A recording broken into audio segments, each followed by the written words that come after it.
The big question is, what should your 8-year-old be doing as far as management skills at home are concerned? Brianna Mittlestead is here from Red Door Pediatric Therapy this morning to discuss that. Good morning. Good morning. And we've kind of been going along, with children's development. Yes. We've talked about infants, we've talked about toddlers, but and an 8-year-old, I think a lot of us think that, well, they should be pretty independent. That was what I said right away, but you said not necessarily. Yeah, not necessarily. It just depends on your kiddo. So by 8, they should be doing a lot of their self-care tasks independently.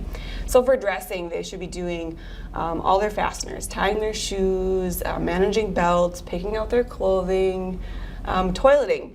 Monica had mentioned by 8 you should be able to wipe. Yes, you should.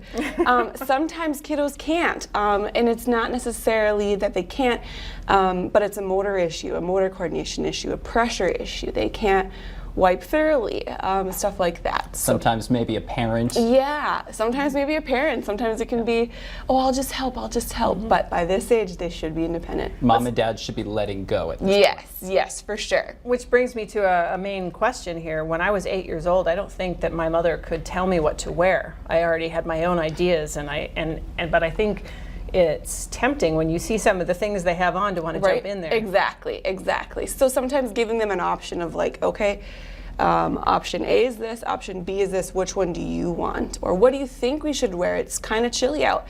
This season change is always tricky. Sometimes they're wearing shorts to school and they probably should be wearing pants.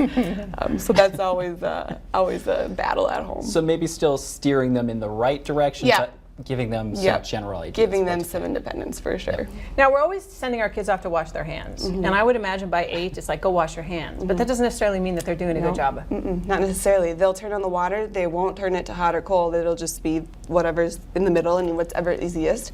They may forget the soap. Yep, they'll just pass do their this, hands and under then that's it. They're wet. Yep. So sometimes giving them that friendly reminder, like, okay, we need to make sure the water's warm and use soap thoroughly. And when I was a kid, brushing my teeth, I would seem like I was brushing my teeth for a long time, but really I was distracted. Yeah, I was just like, just kind of like daydreaming. That 2 minutes seems like an eternity. Yes. So we break in the clinic, we break our mouth into 6 sections. So we want to brush each section 10 to 15 times, and that kind of gets to that 2-minute mark. With brushing teeth, they should be able to independently set it up as well as clean up. Sometimes that's the tricky thing. There's, they leave it everywhere. all over the sink. So yes, thoroughly finishing that task is important too by this age. And even with bathing, this should be all on their own? Totally, yeah. Set up, bathing themselves independently, including hair, and then getting out of the shower, cleaning up themselves, getting dressed, all that is included. So this could be more like a morning routine. So we've done the bathing, getting ready for the day, picking out our outfit. Now we're going to eating. Yes. So what should they be doing here? Yeah, so by about 8 years old, they're starting to get a little bit more independent with that kitchen, that meal prep management. So things like cereal, toast are age appropriate for an 8-year-old. Grabbing a snack for them to pack in their backpack for school or on the bus or whatever it may be is age appropriate for them as well. So we're not talking using the stove or anything like that? Not just yet? No, not yet. And by this age, you can start to introduce them into like loading the dishwasher, clearing, setting the table.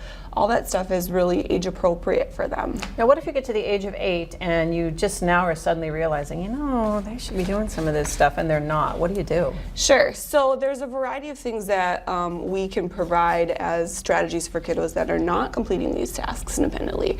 We use a lot of visual schedules for kiddos. So previously I've done a morning routine and an evening routine, but kiddos that are struggling with bathing and that sequencing piece, we provide a huge just visual for them to put in their shower. So they're making sure that they're getting all the steps. They're same with brushing teeth. They're making sure that they're always brushing their teeth, just so they're including every single step that needs to be completed. All right, and here's one that is kind of touchy, but at what age should they start wearing deodorant?